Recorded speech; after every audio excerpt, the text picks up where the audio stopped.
The antique cabinet arrived on what should have been the happiest day of my life. We'd finally done it, bought our dream home in Brookhaven Heights, the kind of place I'd only window shopped as a foster kid. But my mother-in-law Valeria and sister-in-law Vanessa made sure to remind me exactly where I belonged. I'm Maeve, and this is how I discovered what really happens when you give someone the perfect weapon against you, gift-wrapped with a bow. "It's a family heirloom," Vanessa announced, directing the movers to position the massive mahogany piece against our dining room wall. Her designer heels clicked across our new hardwood floors as she circled it like a vulture. "Though, of course, it's secondhand." She paused, eyes glinting. "Like you." I kept my face neutral, the way I'd learned to do during countless family dinners and holiday gatherings over the past 5 years. My husband Jonah was outside directing the moving truck, blissfully unaware of the usual dynamic playing out inside. "How thoughtful," I managed, running my hand along the ornate woodwork. The cabinet was actually beautiful, in an old money sort of way, with intricate carvings and brass hardware that had aged to a perfect patina. Valeria's perfectly manicured hand landed on my shoulder. "We thought it would help class up the place." Her smile didn't reach her eyes. "God knows it needs it." I caught my reflection in the cabinet's glass doors, corporate communications director, homeowner, wife, and reminded myself I didn't need their approval. But their words still stung, like paper cuts that seemed minor until they started to bleed. "Mom, Vanessa, the guys need help with the couch," Jonah called from outside. "Coming, darling." Valeria's voice transformed into honey as she clicked away, Vanessa in tow. As soon as they left, I sagged against the cabinet, my hand absently tracing the brass handle. That's when I felt it, a slight give in what should have been solid wood.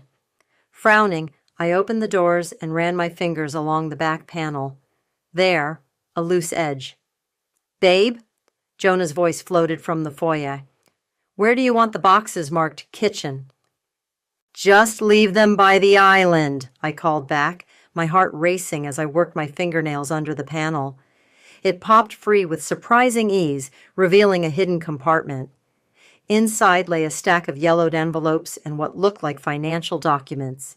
My hands trembled as I pulled them out, scanning quickly. Bank statements, letters, a ledger with entries that made my eyes widen. "Isn't it perfect?" Vanessa's voice suddenly rang out behind me. I shoved everything back and clicked the panel closed, spinning around. "Sorry, just admiring the craftsmanship," I said smoothly. "It's quite something." "Yes, well," she wrinkled her nose. "At least someone in this house can appreciate fine things." That evening, after everyone left and Jonah fell asleep on our new couch, exhausted from moving, I returned to the cabinet. This time, I methodically removed everything from the hidden compartment and spread it across our dining room table.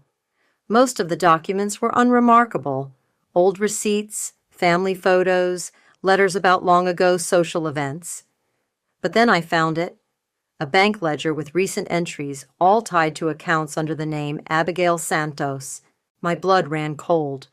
I recognized that name from Jonah's stories, his father's favorite aunt, now in her 80s and living in some care facility.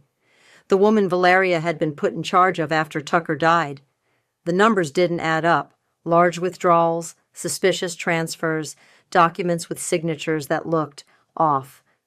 My corporate training in detecting financial irregularities started ringing alarm bells. I heard Jonah stir in the other room and quickly gathered everything up, securing it in my home office safe. As I closed the cabinet doors, I caught my reflection again, but this time I saw something different in my eyes. They thought giving me this cabinet was another way to put me in my place, to remind me I was secondhand goods, never quite good enough for their precious family name. Instead, they'd handed me exactly what I needed, proof of their own corruption. I touched the brass handle one last time before heading to bed.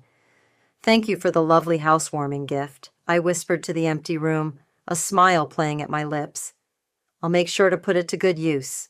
As I climbed into bed beside Jonah, my mind was already racing with possibilities.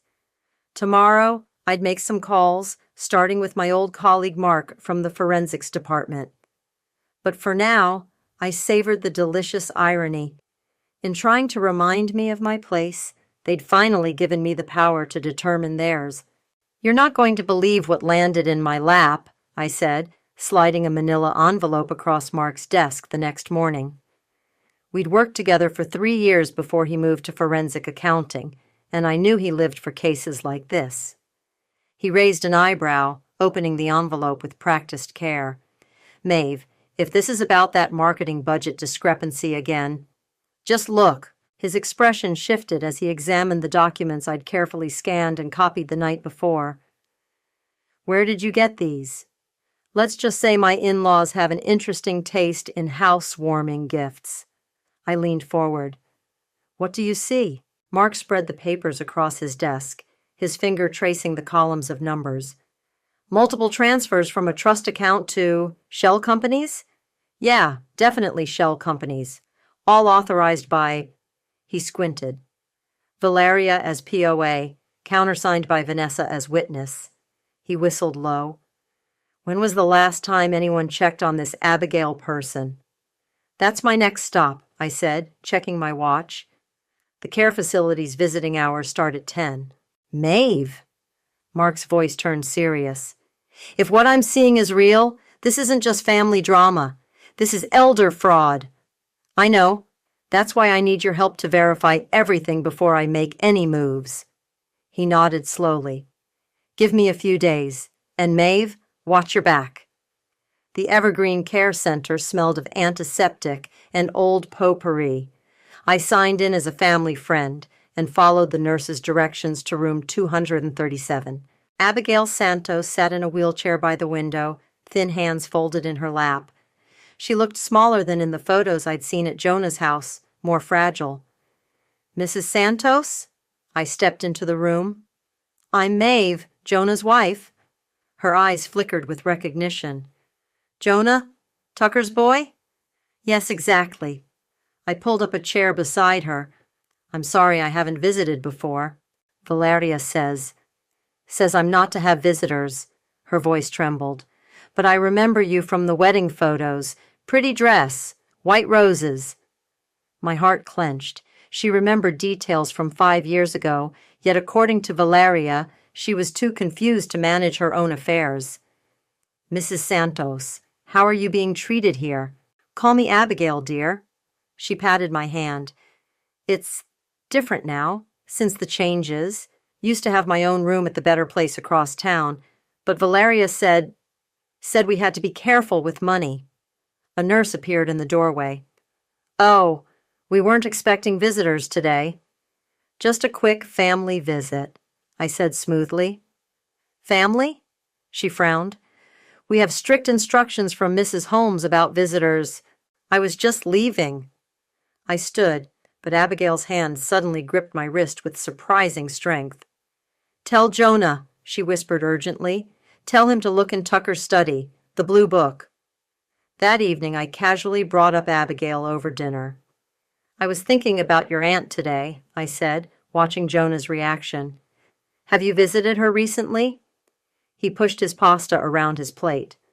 "Mom handles all that, says it's better not to confuse her with too many visitors." "Doesn't that seem odd to you?" "I guess." He shrugged. "But Mom's always been good with handling family matters. After Dad died—" "What happened to your dad's study?" I interrupted, remembering Abigail's words.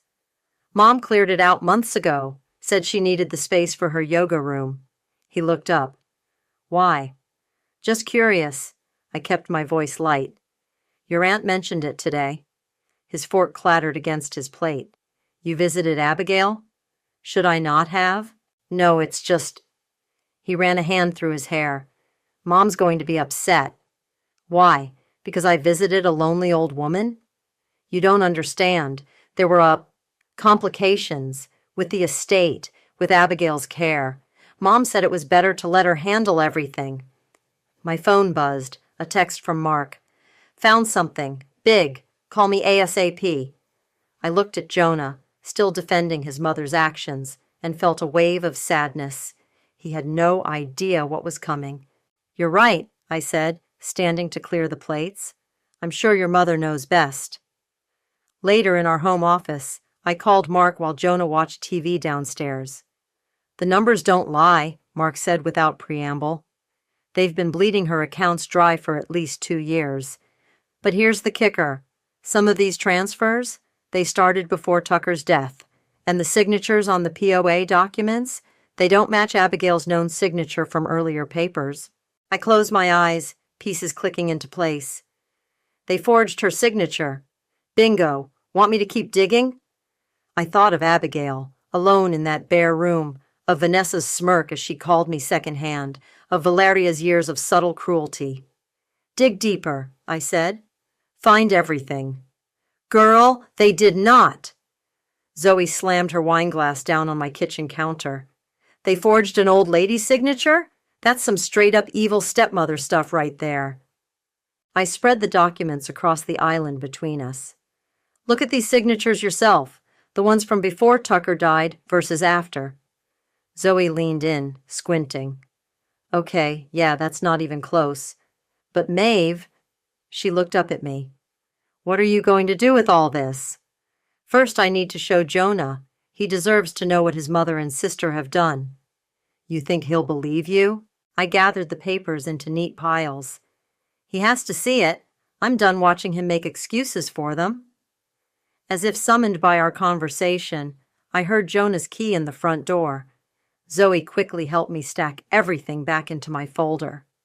"Think about what I said," she whispered, grabbing her purse. "Sometimes the truth hurts more than lies." She passed Jonah on her way out, giving him a tight smile. "Everything okay?" he asked, loosening his tie. "Sit down," I said. "We need to talk." His face immediately tensed. "That sounds serious." "It is." I pulled out the first set of documents, the clearest evidence of the forged signatures. "I need you to look at something." He scanned the papers, confusion creasing his brow. "These are Aunt Abigail's. Wait." He held 2 signatures side by side. "These don't match." "No, they don't."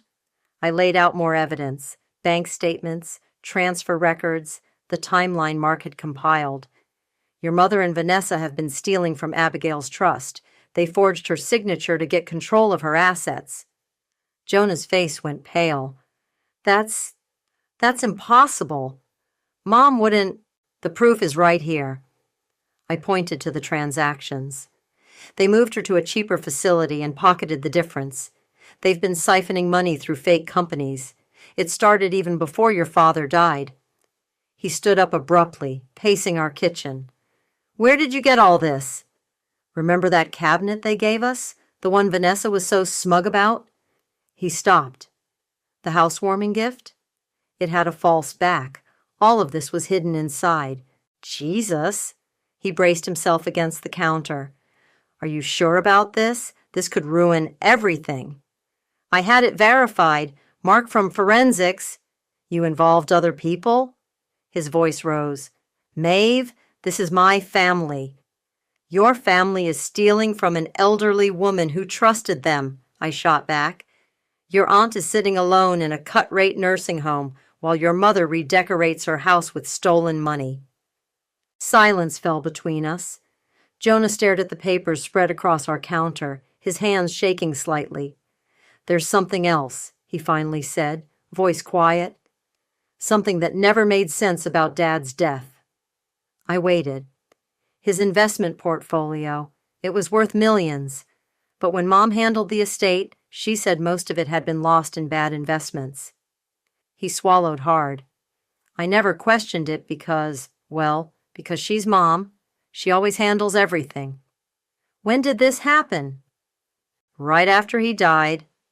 "But—" He picked up one of the bank statements. "These transfers, they start 3 months before that." I felt a chill. "You think they were stealing from your father, too?" "I don't know." He sank into a kitchen chair. "I don't know anything anymore."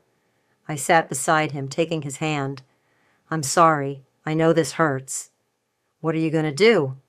"What do you think I should do?" He was quiet for a long moment. The right thing, he finally said. Whatever that is, just give me time to process this. I nodded, watching him gather himself together. He stood up, movements mechanical. I need some air, he said.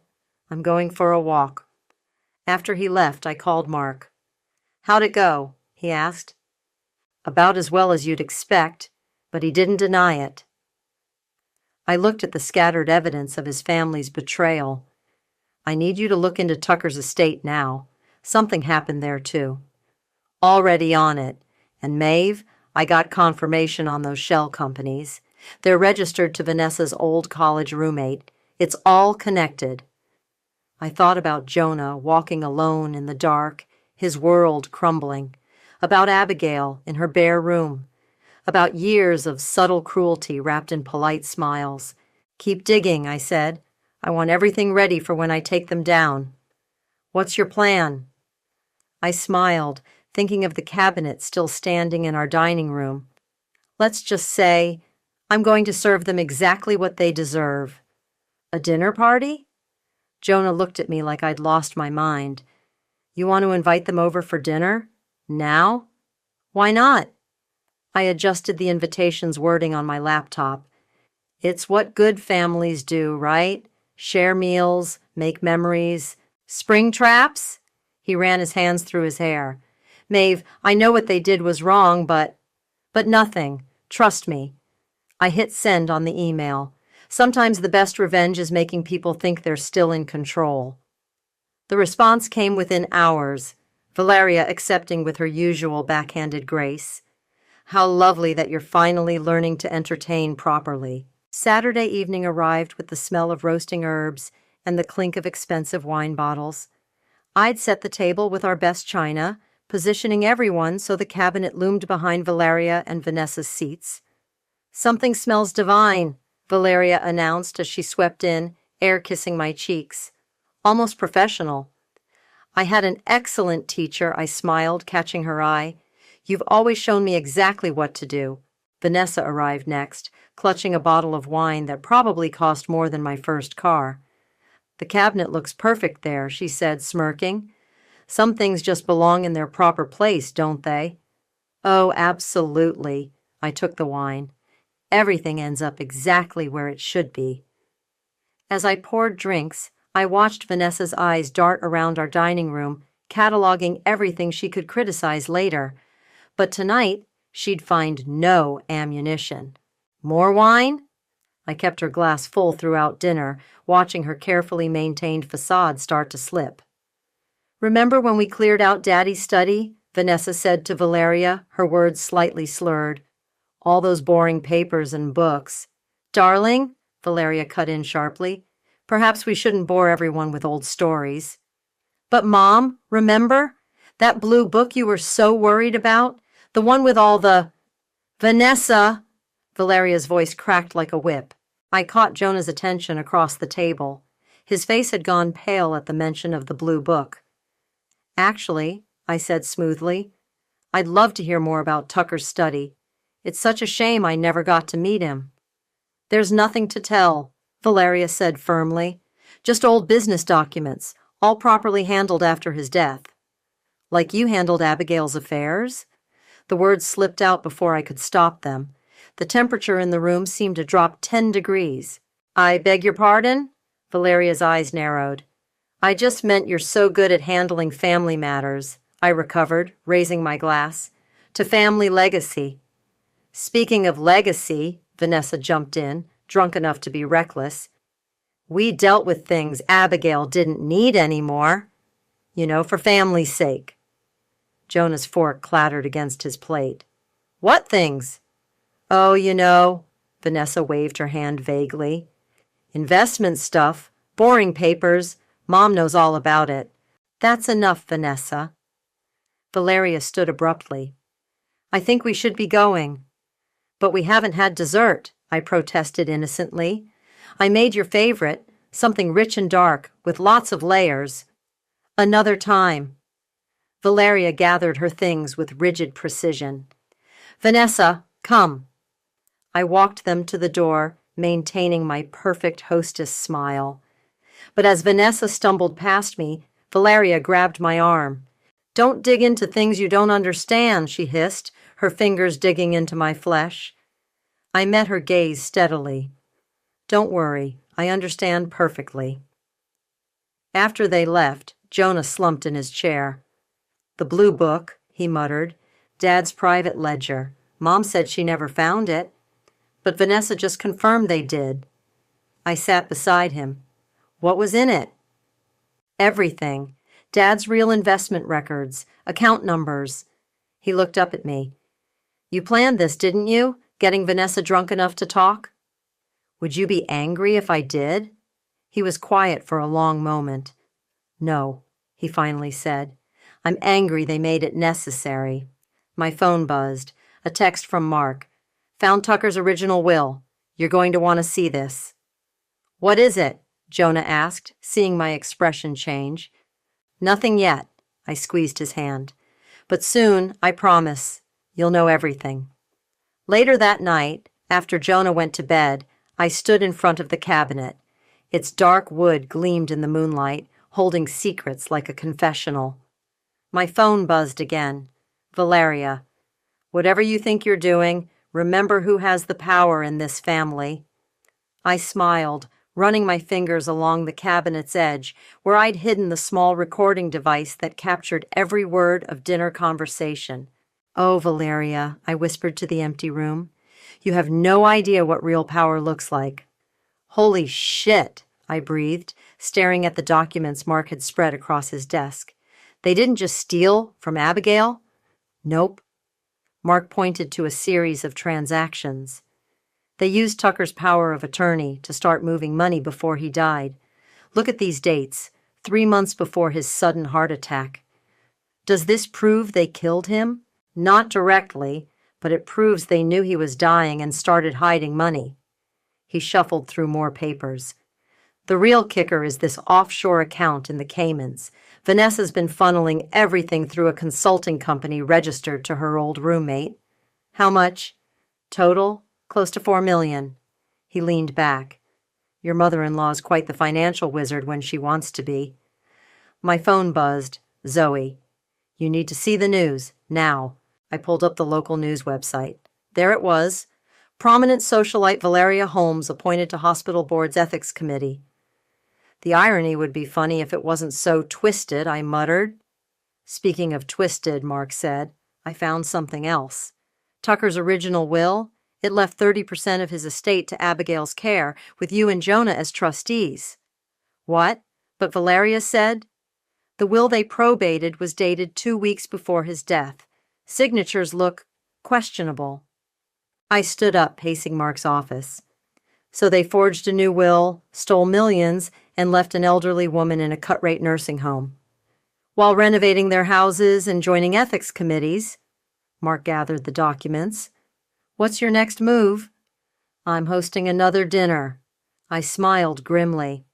"Their wedding anniversary is next week. Time for a proper family celebration." "Maeve," Mark's voice turned serious, "be careful. People who steal millions don't just give up when they're caught."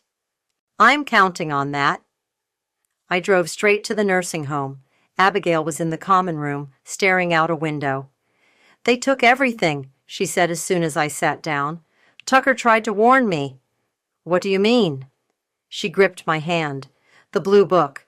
Tucker knew they were stealing. He left proof." "Mrs. Santos?" A nurse appeared. "Time for your medication." "Tell Jonah," Abigail whispered urgently. "His father knew." That evening, I set my plan in motion. "An anniversary dinner?"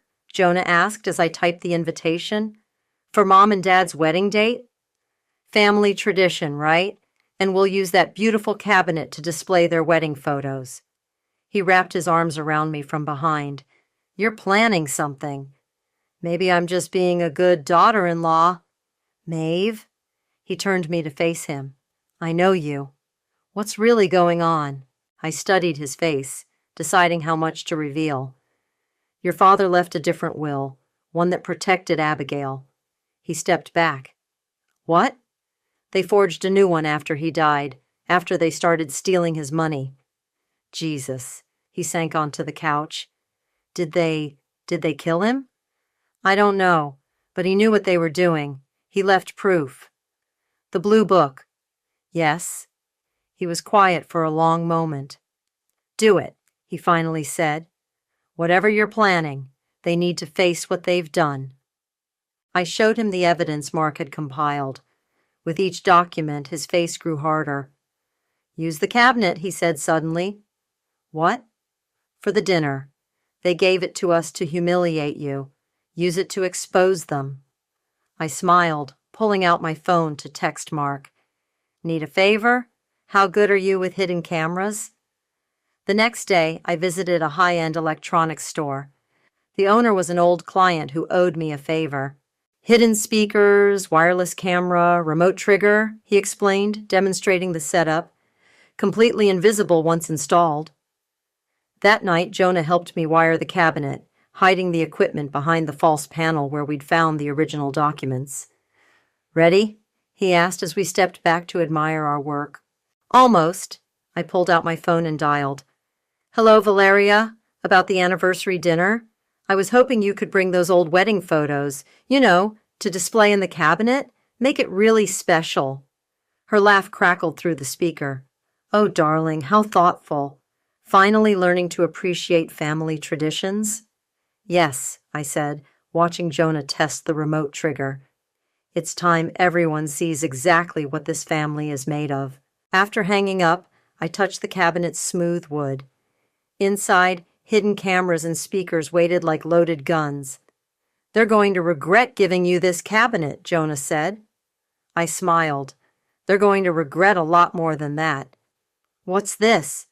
Jonah held up a yellowed envelope he'd found while helping me clean the cabinet.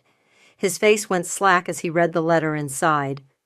It's from Dad, to Abigail. I moved closer, reading over his shoulder.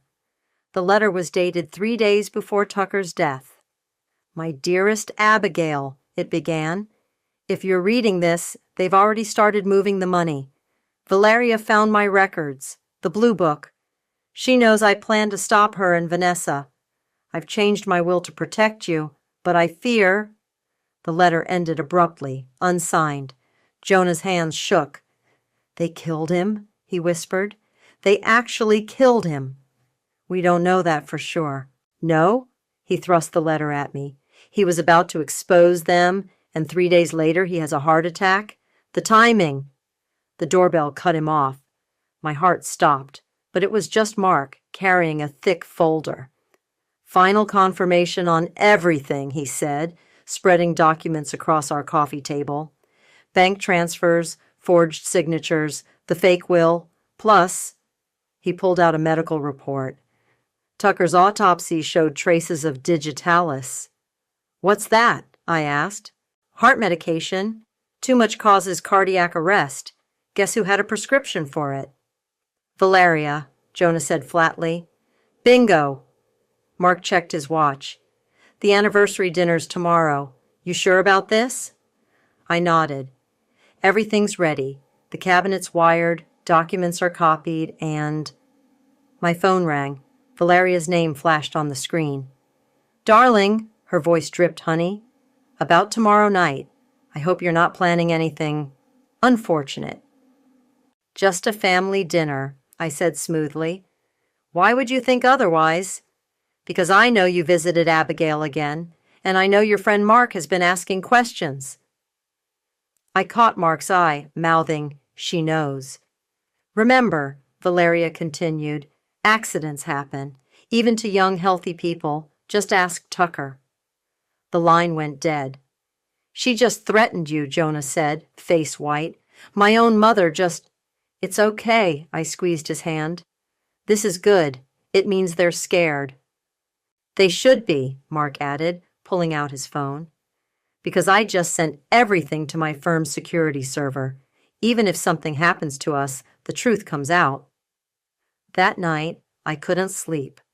I found Jonah in his study, staring at old family photos. We can still stop this, I said softly. Walk away. No. He put down a photo of Tucker. Dad tried to protect Abigail, and they killed him. They left her to rot in that home. They threatened you." He looked up, eyes hard. "Make them pay." The next morning I visited Abigail one last time. "The blue book," she said as soon as she saw me. "Did Jonah find it?" "Not yet, but we found everything else." She gripped my hand. "In his study, behind the painting of the lighthouse. That's where Tucker kept it." I froze. "The lighthouse painting? The one Valeria moved to her yoga room?" Abigail smiled, a sharp, knowing smile that reminded me she wasn't as helpless as she appeared. She never knew about the wall safe behind it. I called Jonah immediately. "The lighthouse painting in your mom's house. We need it." "Already on it," he said. "I'm there now. Told her I wanted it for our house, for memories of Dad." An hour later, he texted a photo. The blue book, Tucker's private ledger, filled with detailed records of every transaction, every scheme, every dollar Valeria and Vanessa had stolen. "This is it," I told Mark, "the final piece. I'll add it to tomorrow's presentation," he said. "Speaking of which, the cabinet's tech is tested and ready. One press of the remote, and everything projects onto your dining room wall." I touched the cabinet's smooth wood, thinking of Vanessa's smirk when they delivered it, of Valeria's threats, of Abigail alone in her room, of Tucker's unfinished letter. My phone buzzed, Valeria confirming dinner. I smiled at her message, looking forward to a lovely family evening. "Oh, it will be," I whispered. "It will be exactly what this family deserves." That night I stood in our dining room, everything prepared. The cabinet hummed quietly with hidden technology. Copies of every document waited in its secret compartment. The blue book's contents were ready to display. Jonah wrapped his arms around me. "Ready?" I thought of all the times they'd made me feel small, worthless, secondhand. Tomorrow, they'd learn exactly who they'd underestimated. "Ready," I said. "Let's give them a dinner they'll never forget." Valeria and Vanessa arrived exactly on time, dressed like they were attending a society gala rather than a family dinner. Vanessa carried a bottle of champagne, Valeria a stack of old photo albums. "For the cabinet display," Valeria said, handing them over. "Though I'm sure you've made room for them, somewhere." "Oh, I've made room for everything," I replied, leading them to the dining room. The table was set perfectly, crystal glasses, fine china, silver candlesticks. The cabinet loomed behind Valeria and Vanessa's seats, its dark wood gleaming. "Wine?" I offered, watching Vanessa's eyes light up. "You've outdone yourself," Valeria said, scanning the room for flaws and finding none. "Almost like a real family gathering." Jonah's hand tightened on his fork. I touched his arm gently. Not yet. Through the appetizers, we maintained perfect small talk. Through the main course, Vanessa got progressively tipsier, while Valeria watched me like a hawk. Finally, as I served dessert, Valeria struck. "I hear you've been quite busy lately," she said. "Visiting old relatives, digging through papers, just getting to know the family better." I smiled, pressing the remote in my pocket. The cabinet's hidden speakers hummed to life. "Family?" Vanessa laughed. "You'll never be real family. You're just some charity case Jonah picked up." "Like Abigail?" I cut in. "Another charity case you decided to handle?" Valeria's face hardened. "Careful, dear." "Oh, I've been very careful." I stood, lifting my wine glass. A toast to family legacies and what we leave behind. I pressed the second button. The cabinet's projection system activated, throwing documents onto the dining room wall. "What is this?" Valeria demanded. "Your legacy." I pointed to the first document, Abigail's original trust agreement. "See these signatures? Now look at these." The forged power of attorney appeared. "Quite a difference, isn't it?" Vanessa knocked over her wine glass. "Mom?" "Then there's the money trail." Bank statements filled the wall. $4 million siphoned through fake companies. Your old roommate should really be more careful with her paperwork, Vanessa. "You little bitch," Valeria hissed, starting to rise. "Sit down," Jonah's voice cracked like a whip. "You're going to watch all of it." Tucker's original will appeared next. "Look familiar? The one you replaced after he died?" "After you killed him," Jonah added quietly. Valeria went white. "We never.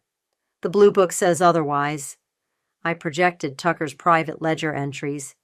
He documented everything: the stealing, the threats, the digitalis you were stockpiling. "You can't prove anything," Vanessa said, but her voice shook. "Actually," I opened the cabinet, pulling out the files. "Mark from Forensics says this proves everything. He's already submitted copies to the state attorney's office." "You're bluffing," Valeria snapped. "Am I?" I played the recording from our last dinner, Vanessa's drunk confession about handling Abigail's assets. "And there's more, so much more." "I'll destroy you," Valeria snarled. "One phone call." "To who?" Jonah stood. "Your society friends? The hospital board? They've already received anonymous copies of everything. Your reputation is finished." "You'd do this to your own mother?" "You did this to yourself. When you killed Dad, when you abandoned Abigail, when you threatened my wife." Vanessa burst into tears. Valeria's face was a mask of fury. "You ungrateful—" "Don't," I cut her off. "Don't pretend this is about gratitude. This is about justice." "For what? That pathetic old woman? Your precious Tucker?" "For all of it." I touched the cabinet. "And to think you gave me everything I needed when you tried to humiliate me with this second-hand gift." Valeria stood so quickly her chair crashed over. "You'll regret this." "No," I said calmly. "You will. The police are already reviewing the evidence. Your accounts are being frozen as we speak.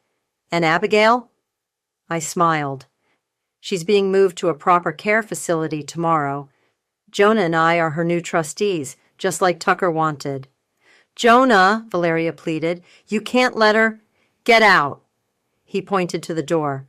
"Both of you. Our lawyers will be in touch." They left in a flurry of threats and tears. As the door slammed, Jonah slumped in his chair. "Did we just—" "Yes." I gathered the documents. "It's done." My phone buzzed. "Mark, police want to interview them tomorrow. It's happening." I looked at the cabinet, still projecting evidence of their crimes on our dining room wall. "Happy anniversary," I whispered to the empty room. The truth looks good on display, doesn't it? The morning headlines said it all. Prominent socialite and daughter arrested in elder fraud scheme. I folded the newspaper and placed it in the cabinet's bottom drawer. One final piece of evidence to preserve. My phone hadn't stopped buzzing since dawn. Zoe sent champagne emojis. Mark texted updates about the investigation.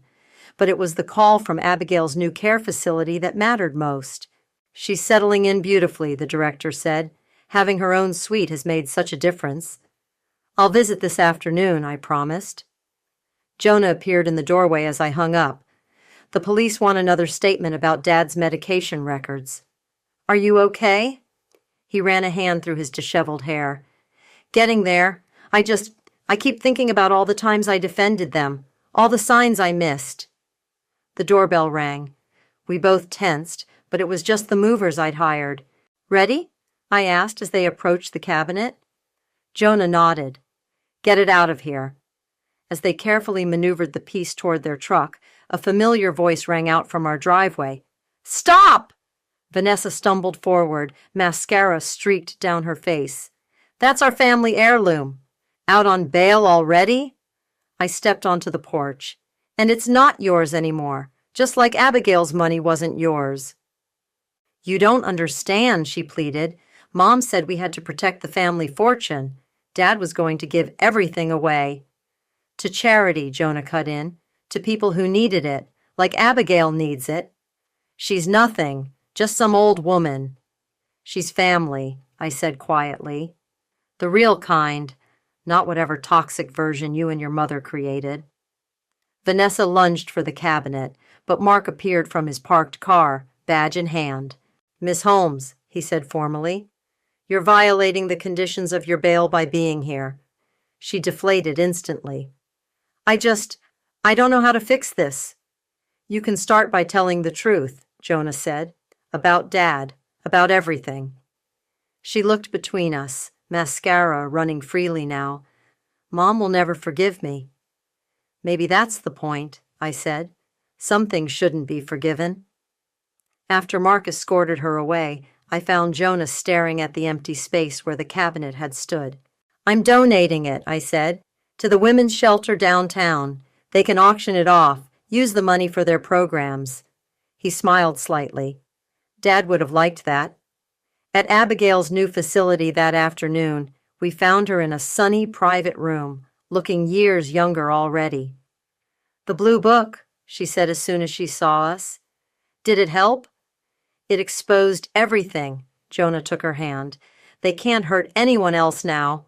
Tucker would be proud of you both. She squeezed his fingers. He always said the truth would come out eventually. My phone buzzed. A text from Mark. Vanessa's talking. Full confession about Tucker's death. Valeria's going down hard. What happens now? Jonah asked later that night. Now? I curled up beside him on our couch. We rebuild, the right way. The doorbell rang again. This time it was a courier with a thick envelope.